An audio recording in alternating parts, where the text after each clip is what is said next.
seringkali orang Kristen tidak menyadari, sebagai anak Tuhan seringkali kita tidak menyadari. Dan kita berpikir, saya nggak sombong sama Tuhan, apa yang saya sombongkan?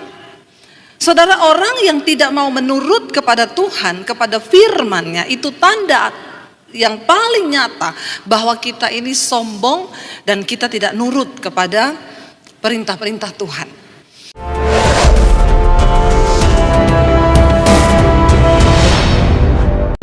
Sebab Dia Tuhan yang meninggikan orang-orang yang rendah hati, tapi Dia akan merendahkan orang-orang yang sombong dan tinggi hati.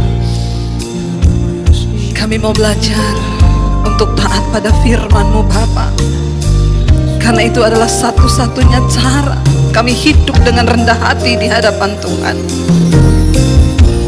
Kami bersyukur buat sore hari ini, Tuhan yang menjadikan hari ini, Engkau yang mengumpulkan kami di tempat ini.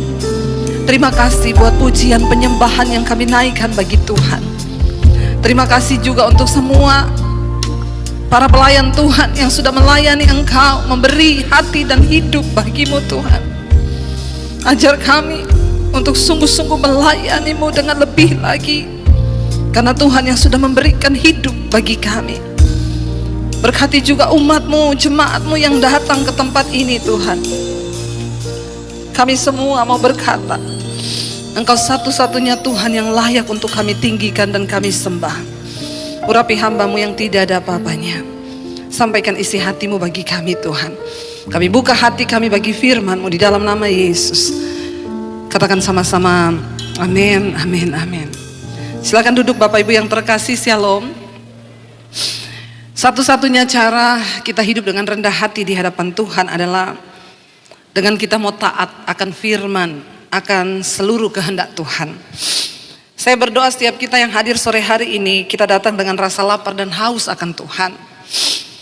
Kita bersyukur Tuhan masih beri kita kesehatan, kekuatan. Mari kita hidup dengan sungguh-sungguh taat di hadapan Tuhan dan sungguh-sungguh merendahkan hati kita. Mari buka bersama Yesaya pasal yang kedua, ayat yang ke-11. Yesaya pasal yang kedua ayat yang ke-11, kita baca bersama 1, 2, 3. Manusia yang sombong akan direndahkan dan orang yang angkuh akan ditundukkan, dan hanya Tuhan sajalah yang maha tinggi pada hari itu.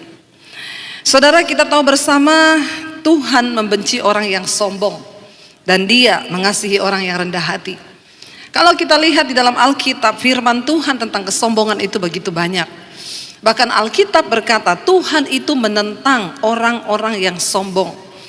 Saat kita ini hidup dengan kesombongan di hadapan Tuhan, maka kita menjadi musuh Tuhan. Saudara bisa bayangkan kalau kita menjadi musuh Tuhan, kita menjadi orang yang ditentang oleh Tuhan, maka sudah pasti semua yang kita lakukan tidak akan mungkin berhasil. Namun seringkali orang Kristen tidak menyadari, sebagai anak Tuhan seringkali kita tidak menyadari. Dan kita berpikir, saya nggak sombong sama Tuhan, apa yang saya sombongkan? Saudara, orang yang tidak mau menurut kepada Tuhan, kepada firman-Nya, itu tanda yang paling nyata bahwa kita ini sombong dan kita tidak nurut kepada perintah-perintah Tuhan. Ketika seseorang hidupnya jauh dari Tuhan, ketika seseorang tidak ingin melakukan kehendak dan firman Tuhan, maka dia hidup dengan kesombongan di hadapan Tuhan, dan dia akan cenderung melakukan tindakan-tindakan yang bertentangan dengan firman Tuhan. Tadi pagi saya menyampaikan tentang kehidupan dari seorang raja di Israel yang bernama Asa. Ketika pertama kali dia diangkat Tuhan menjadi seorang raja atas Israel, dia rendah hati, dia merendahkan diri di kaki Tuhan, dan dia membasmi para Baal, ya, raja-raja, dewa-dewa Baal yang ada pada waktu itu di tengah bangsa Israel. Dan dia berhasil melakukan sebuah terobosan kebangunan rohani atas bangsa Israel. Tetapi kemudian ketika dia sudah menjadi raja, dia duduk dengan nyaman di atas tahta kepemerintahannya. Tiba-tiba ketika musuh datang menyerang, dia mulai mengandalkan cara-cara manusia. Dia mulai sombong dan melupakan Tuhan. Dia mulai sombong dan dia mulai berpikir dengan kekuatannya sendiri untuk menyelesaikan masalahnya. Dan dia mengabaikan Tuhan. Bahkan ketika di hari tuanya dia sakit, dia tidak lagi berdoa meminta Tuhan menyembuhkan. Orang yang sombong, yang pertama dia tidak mau mendengarkan suara Tuhan. Yang kedua saudara, orang sombong sudah pasti melakukan cara-caranya sendiri untuk dia bisa mencapai tujuan dan maksudnya di dalam kehidupan. Dan segala kesombongan itu tidak berkenan di hadapan Tuhan. Saya nggak tahu hari ini saya berdoa di ibadah ketiga ini apa yang mau saya sampaikan. Tuhan taruh di hati saya untuk kita jangan sombong. Kalau sebagai umat Tuhan kita sombong, maka kita tidak akan mengalami berkat Tuhan. Demikian juga untuk sebuah gereja. Kita berdoa gereja di tempat ini menjadi gereja yang merendahkan hati di hadapan Tuhan. Tidak ada yang bisa kita sombongkan. Kalau sampai hari ini jemaat di tempat ini masih ada, bahkan Tuhan terus akan menambah-nambahkan jumlahnya, itu bukan karena apa-apa, semua hanya karena kasih dan anugerah Tuhan atas tempat ini saudara. Sungguh bukan karena kekuatan manusia. Kita sudah mengalami banyak pergolakan. Kita melihat, saya tuh meneteskan air mata ketika pertama kali ibadah di tempat ini dibuka. Jemaat yang hadir begitu luar biasa. Cuma satu yang ada di hati saya, Tuhan masih berkenan atas tempat ini saudara. Tuhan masih berkenan atas gerejanya. Karena itu mari kita merendahkan diri. Semakin hari kita semakin merendahkan diri, bahkan dalam kehidupan kita. Mari kita merendahkan diri setiap saat di kaki Tuhan. Tadi pagi kita sudah belajar, saudara nanti bisa lihat di live streamingnya. Bagaimana akhirnya Asa dijatuhkan dari pemerintahannya. Karena yang tadinya dia rendah hati, tiba-tiba dia berubah menjadi sombong saudara.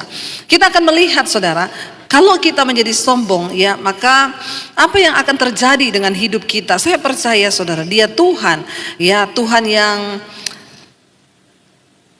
membenci kesombongan, dan karena itu ya kita ini harus sungguh-sungguh juga ya meminta kepada Tuhan saudara untuk kita bisa terhindar dari segala kesombongan. Ada satu kisah di dalam ya Alkitab dari seorang raja juga yang ada di Israel, tapi raja ini jarang dibahas saudara karena memang ya dia itu sombong dan dia memperoleh kemenangan karena kesombongannya. Mari kita lihat bersama. Kita buka di dalam 1 Raja-Raja pasal yang ke-16.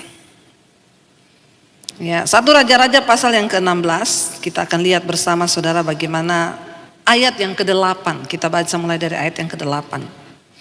1 Raja-Raja pasal 16 ayat yang ke-8. Dalam tahun ke-26 zaman Asa, Raja Yehuda, Ela anak Baesa menjadi raja atas Israel di Tirsa. Saudara, Baesa ini ketika itu Israel sebuah kerajaan yang utuh ya, yang sering disebut dengan kerajaan Israel ya bersatu, lalu pecah menjadi dua, yaitu kerajaan utara dan kerajaan selatan. Kerajaan ya utara itu di bawah Baesa rajanya, yaitu Israel di Yerusalem, dan selatan itu di Yehuda, Asa sebagai rajanya.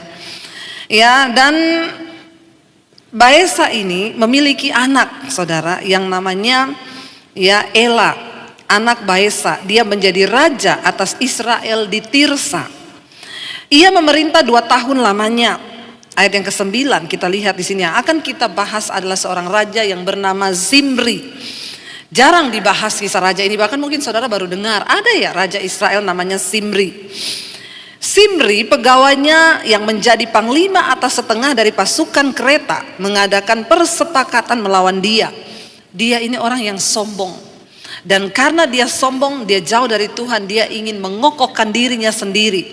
Dan kadang-kadang orang sombong itu bisa memperoleh apa yang dia mau karena dia gigih berjuang dengan kesombongannya. Tetapi apa yang didapat dengan kesombongan itu pasti akan runtuh cepat atau lambat. Ya, lalu di sana dikatakan Zimri pegawainya yang memimpin panglima, yang menjadi panglima atas setengah dari pasukan kereta mengadakan persepakatan melawan dia. Ketika ia minum-minum sampai mabuk di Tirsa, jadi ceritanya Raja Ela ini minum-minum sampai mabuk di Tirsa, di rumah Arza yang menjadi kepala istana di Tirsa, datanglah Zimri lalu membunuh dia dalam tahun ke-27 zaman Asa, Raja Yehuda, dan ia menjadi raja menggantikan dia. Perhatikan saudara, Simri membunuh Ela sebagai raja di negara bagian yang ada di Tirsa. Ketika dia membunuh Ela saudara, ketika dia sedang mabuk minum, lalu dibunuh oleh Simri, dan akhirnya Simri melantik dirinya sendiri menjadi raja atas Israel. Ingat, kesombongan dapat memicu seseorang untuk mendapatkan apa yang dia mau, dan memang kelihatannya tercapai. Tapi ingat, Tuhan menentang orang yang sombong. Lalu akhirnya Simri mengangkat dirinya menjadi raja di Tirsa saudara ya. Ayat yang ke-10 dikatakan, datanglah Simri lalu membunuh dia dalam tahun ke-20 zaman Asa Raja Yehuda, dan ia menjadi raja menggantikan dia. Ayat 11. Pada waktu ia menjadi raja itu, segera sesudah ia duduk di atas tahtanya, ia membunuh seluruh keluarga Baesa. Seluruh keluarga ayahnya Raja Ela yaitu Baesa dibunuh mati sama Simri ini ketika dia menjadi raja. Ya, dia bunuh semua keluarganya supaya tidak ada yang tersisa saudara. Dikatakan di sana, pada waktu ia menjadi raja itu, segera sesudah ia duduk di atas tahtanya, ia membunuh seluruh keluarga Baesa. Tidak ada seorang pun laki-laki pun yang tersisa daripadanya yang ditinggalkannya hidup. Juga kaumnya dan teman-temannya semua dibunuh. Yang dianggap berkomplot dengan Raja Baesa dan Ela, teman-temannya, anaknya laki-laki, keluarganya dibantai habis oleh Simri. Kenapa? Karena kesombongan dia ingin menjadi raja saudara. Ayat 12, demikianlah Simri memunahkan seluruh keluarga Baesa sesuai dengan firman Tuhan yang diucapkannya kepada Baesa dengan perantaraan Nabi Yehu. Ya, memang sudah dinubuatkan ya bahwa Baesa, karena dia juga jahat, raja ini jahat sehingga anaknya juga Ela mabuk-mabukan, maka keluarga ini akan ditumpas oleh Tuhan. Tidak ada satupun orang yang berdosa yang akan luput dari penghukuman. Lalu kita lihat saudara, akhirnya Simri mendapatkan apa yang dia mau. Ya, dia menjadi raja, tetapi kemudian kita lihat ayat yang ke-15. Kita lompat ayat yang ke-15. Dalam tahun ke-27 zaman Asa Raja Yehuda, Simri menjadi raja. Dikatakan di sana ia memerintah berapa hari saudara? 7 hari lamanya, nggak bicara tahun. Ia memerintah baru 7 hari lamanya di Tirsa menggantikan raja yang dia bunuh tadi. Sedang rakyat berkemah mengepung Gibeton yang termasuk wilayah orang Filistin. Ya, ayat 16, setelah rakyat mengepung Gibeton yang termasuk, setelah rakyat yang berkemah itu mendengar orang mengatakan Simri telah mengadakan persepakatan dan ia pun telah membunuh raja. Rakyat dengar, ternyata Simri sudah bersepakat dan dia membunuh Raja Ela, dan sekarang rakyat dengar orang berkata dia sudah melantik dirinya menjadi raja. Lalu rakyat marah saudara. Mereka ingin membalas dendam kepada Simri sebagai apa yang sudah dia lakukan. Ya, dan ia pun telah membunuh raja. Maka pada hari itu juga di tempat perkemahan seluruh Israel menobatkan Omri, panglima tentara, menjadi raja atas Israel. Karena mereka mendengar raja sudah mati dan Simri sudah mengangkat dirinya menjadi raja dengan kesombongannya, akhirnya rakyat mengangkat Omri. Omri adalah panglima tentara, diangkat menjadi raja atas Israel. 17, kemudian Omri dengan seluruh Israel maju dari Gibeton dan mereka mengepung Tirsa. Ayat yang ke-18, segera sesudah Simri melihat bahwa kota itu telah diserebut, masuklah ia ke dalam puri istana raja. Ia membakar istana raja itu sedang ia sendiri ada di dalamnya dan ia mati. Buah apa yang diterima Simri dari dosa kesombongan yang sudah dia lakukan? Kesombongan dapat memicu seseorang untuk menghalalkan segala cara memperoleh apa yang dia mau di dalam hidupnya, sehingga tidak tanggung-tanggung terjadilah pembunuhan. Hati-hati saudara, orang yang sombong itu diawali dengan apa? Dia tidak mau taat dan tunduk kepada firman Tuhan. Kadang kita bertanya, bagaimana caranya saya sombong bu? Waktu engkau tidak menurut kepada firman, itu benih-benih kesombongan sudah ada dalam hidup kita. Ketika kita mendengar firman, ampuni orang yang bersalah kepadamu, lalu kita berkata, enak aja, dia kan yang salah, kemasa saya harus mengampuni dia? Itu artinya kita sudah memiliki benih kesombongan itu. Kenapa akhirnya Kain membunuh Habel? Karena kesombongan. Dia melihat kenapa persembahan saya tidak diterima. Lalu kenapa ya persembahan Habel diterima. Kain akhirnya membunuh. Perhatikan saudara. Orang yang hidup sombong itu cenderung ingin membunuh orang lain. Mungkin kita tidak memakai pisau membunuh orang, tapi dengan perkataan kita bisa membunuh kehidupan orang lain. Itu yang terjadi dengan Simri. Dia membunuh Raja Ela, lalu dia mengambil tahtanya karena kesombongan menggerakkan dia untuk mendapatkan sesuatu yang dia mau. Apa yang terjadi? Saudara, apa yang kita tabur itu pasti akan kita tuai dalam hidup ini. Karena itu mari kita hati-hati bertindak. Ketika akhirnya Omri dilantik orang rakyat Israel menjadi raja, maka Simri ketakutan. Waktu dia mendengar pasukan Israel sudah menuju kepada istananya dan mengepung kota Tirsa, dia masuk ke dalam istananya, dia membakar seluruh istananya, dan dia bunuh diri bersama dengan keluarganya di dalam istana itu. Sesuatu yang diperoleh dari hasil kesombongan pasti akan membawa kebinasaan. Hari-hari ini banyak orang terpacu untuk ingin menjadi kaya. Ya, apalagi dengan adanya sosial media, kita melihat orang berlomba-lomba memamerkan kekayaan. Jangan pernah terpancing. Karena Tuhan mencari orang yang rendah hati. Kalau kita yang meninggikan diri, pasti jatuh. Tidak tunggu lama. Simri hanya memerintah sebagai raja 7 hari. Tiba-tiba saudara, malapetaka besar datang untuk menghampiri dia. Dia tidak siap untuk menghadapi kenyataan dia akan disiksa mungkin oleh tentara Israel.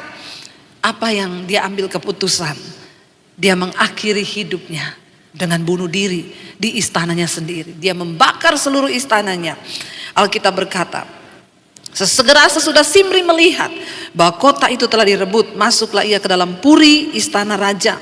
Ia membakar istana raja itu, sedang ia sendiri ada di dalamnya, dan ia mati. Ayat 19 dikatakan di sana, oleh karena dosa-dosa yang telah dilakukannya dengan melakukan apa yang jahat di mata Tuhan, serta hidup menurut tingkah laku Yerobeam dan menurut dosa Yerobeam yang mengakibatkan orang Israel berdosa pula. Selebihnya dari riwayat Simri dan persepakatan yang diadakannya, bukankah semuanya itu tertulis dalam kitab sejarah raja-raja Israel? Jarang kisah ini dibahas, tapi inilah dosa kesombongan yang akan menghancurkan kita. Saudara, bagaimana kita bersikap ketika mungkin kita dihina?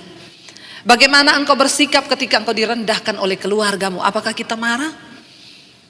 Tidak jarang ketika orang Kristen itu mengalami fitnahan atau hinaan dari keluarga, kita marah dan berkata, emang dia belum tahu siapa saya?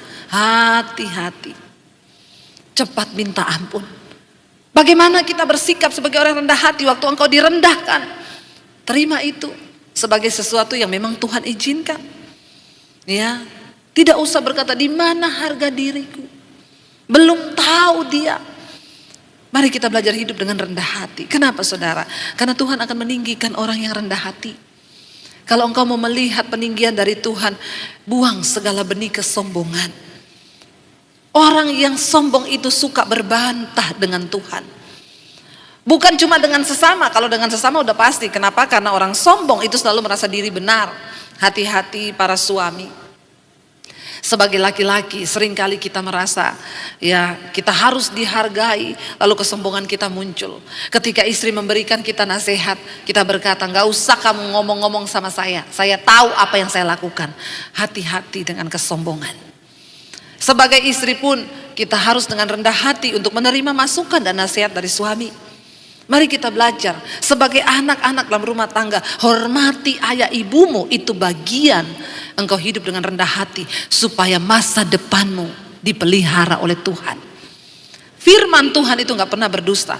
Kita belajar dari setiap kisah yang ditulis dalam Alkitab untuk membuat apa? Hidup kita ini semakin bijaksana.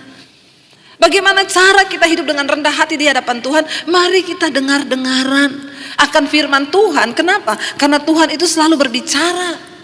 Tuhan menegur dan dia menjawab doa kita. Jangan pernah berbantah dengan Tuhan. Dengan cara apa? Kita gak nuruti firman-Nya saudara. Orang yang gak menurut firman, dia hidup dengan kesombongan di hadapan Tuhan.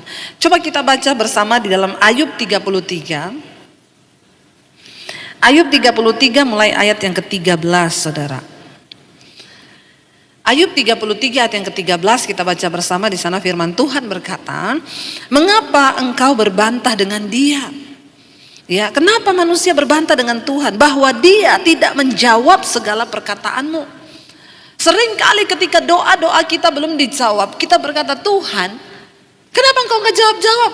Saya seringkali menerima orang konseling, "Bu, saya ini sudah berdoa loh puluhan tahun, kenapa Tuhan gak jawab doa saya?"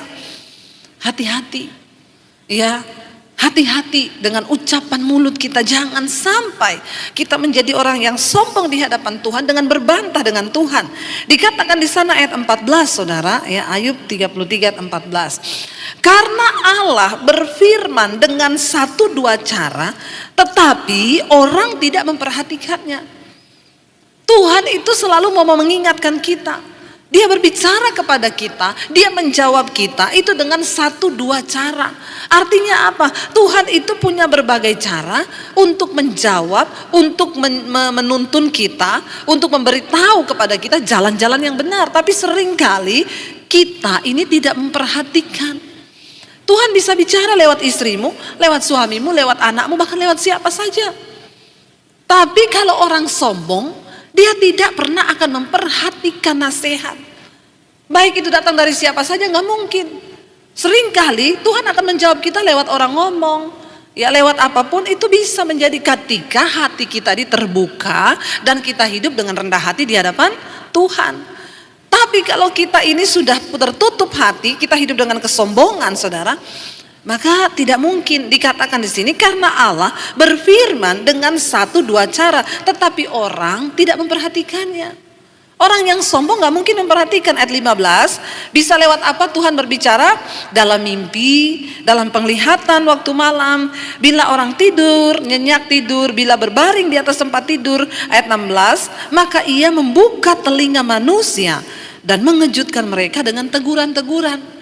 Seringkali Tuhan bicara kepada kita sebelum kita tidur malam, tetapi bagaimana Tuhan bisa berbicara? Dia menunggu respon kerendahan hati kita. Makanya sebelum tidur malam, introspeksi diri. Tuhan, apakah hari ini aku sudah hidup berkenan kepadamu?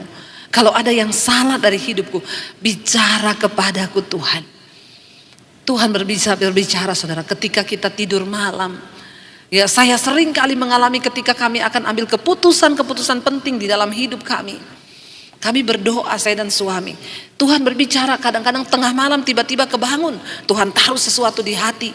Saat kita tidur nyenyak, kebangun. Satu kali saya dan suami minta sebuah peneguhan. Jam 2 malam kami berdua sama-sama kebangun.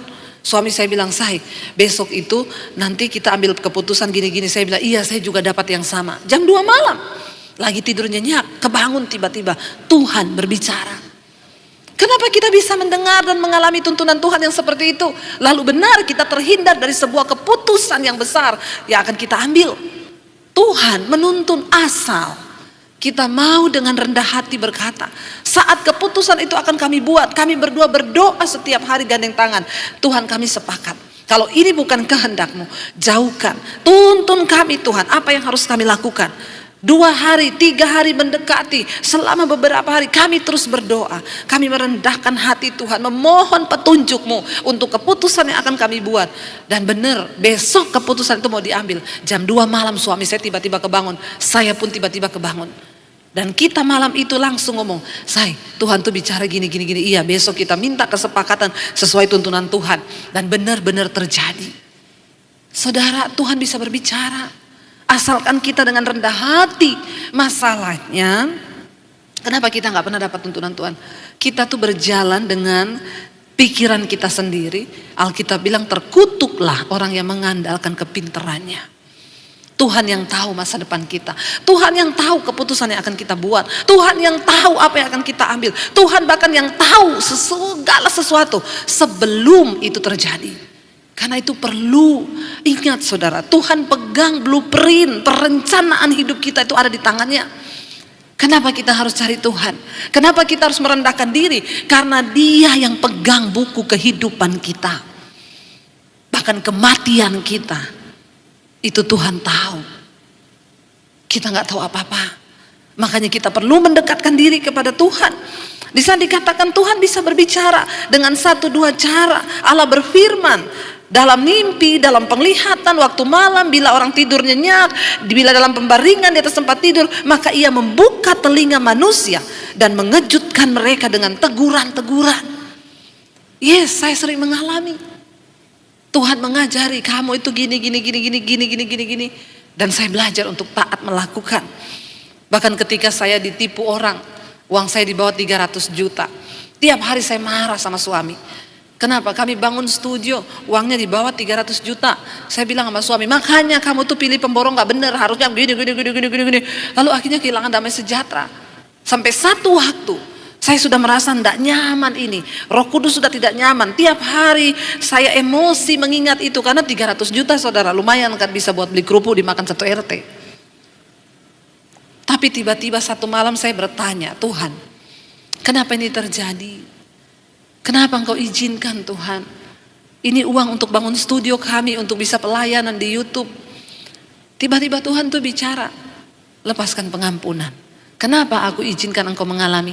Kamu kan sering konseling orang kalau datang, Bu saya ditipu orang berapa? 5M. Lupakan aja, uang gampang dicari, tapi damai sejahtera itu susah didapat. Sekarang kamu mengalami, kamu bisa gak melakukan apa yang kamu katakan?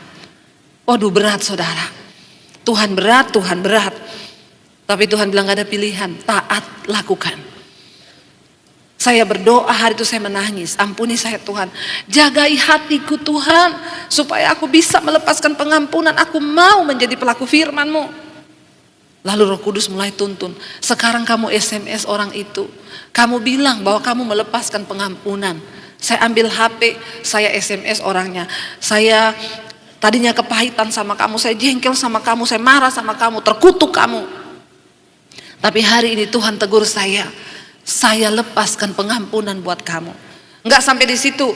Sudah mau selesai, saya mau kirim, Roh Kudus ngomong tulis.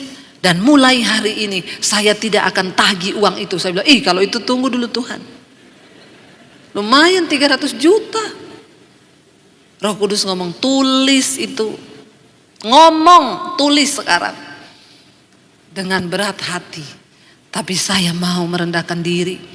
Saya tulis, dan mulai sekarang bergetar tangan saya. Dan mulai sekarang, stop dulu. Tarik nafas. Ada harga yang harus dibayar. Waktu kita mau merendahkan hati, mendengarkan suara Tuhan. Saya tulis, dan mulai hari ini, saya tidak akan tanya kamu pertanggungan jawab. Karena tiap hari saya, mana pertanggungan jawab? Dia balas, notanya belum kekumpul, banyak yang hilang. Saya balas, besok saya tunggu. Besok seperti itu, damai sejahtera hilang. Waduh semuanya saudara. Tapi akhirnya saya mau belajar taat. Saya bilang mulai sekarang, saya tidak akan tanya lagi uang itu urusan kamu dengan Tuhan. Tapi satu nasihat saya, bertobat. Dah, besok pagi bangun iblis ngomong, tanya uangnya. Waduh daging itu saudara, daging. Saya bilang enggak dalam nama Yesus. Enggak dalam nama Yesus. Akhirnya saya hapus aja kontaknya. Biar saya tidak terpengaruh untuk nanya-nanya. 1 minggu kemudian saya dapat berkat, ada orang ngasih saya mobil. Mobil baru. Yang harusnya itu keluar dari uang saya sendiri. Tapi orang kasih. Berapa minggu kemudian ada orang memberkati untuk pembangunan studio kami.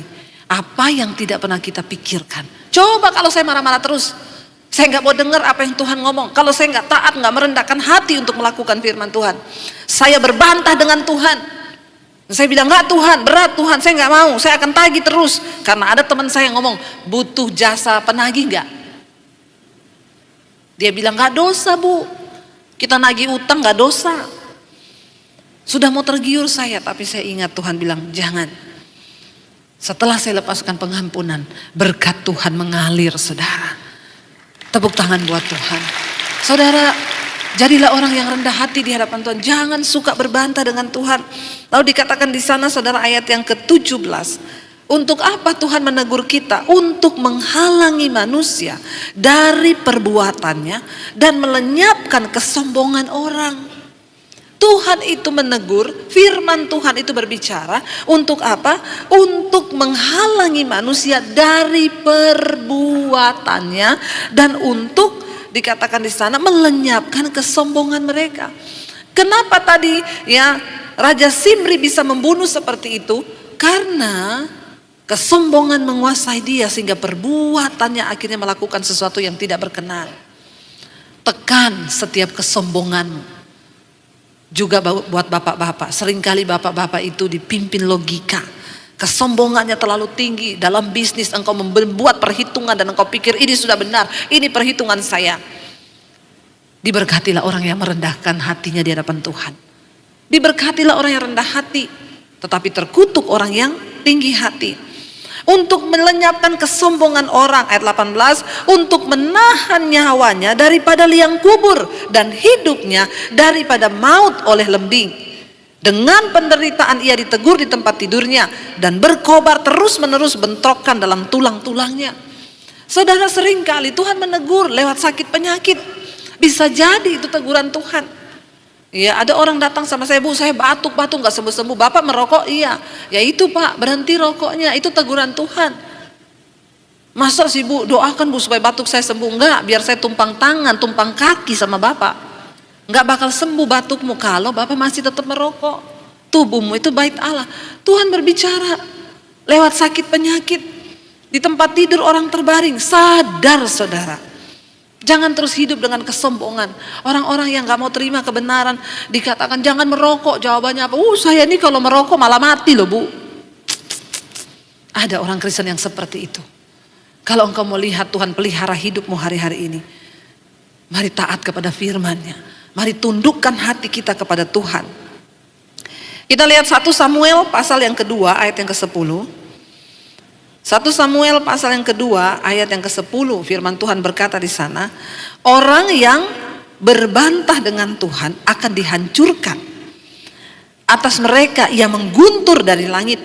Tuhan mengadili bumi sampai ke ujung-ujungnya. Ia memberi kekuatan kepada raja yang diangkatnya dan meninggikan tanduk kekuatan orang yang diurapinya.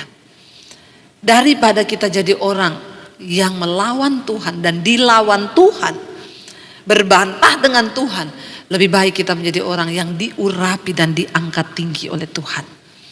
Orang yang rendah hati akan diangkat tinggi Tuhan, saudara.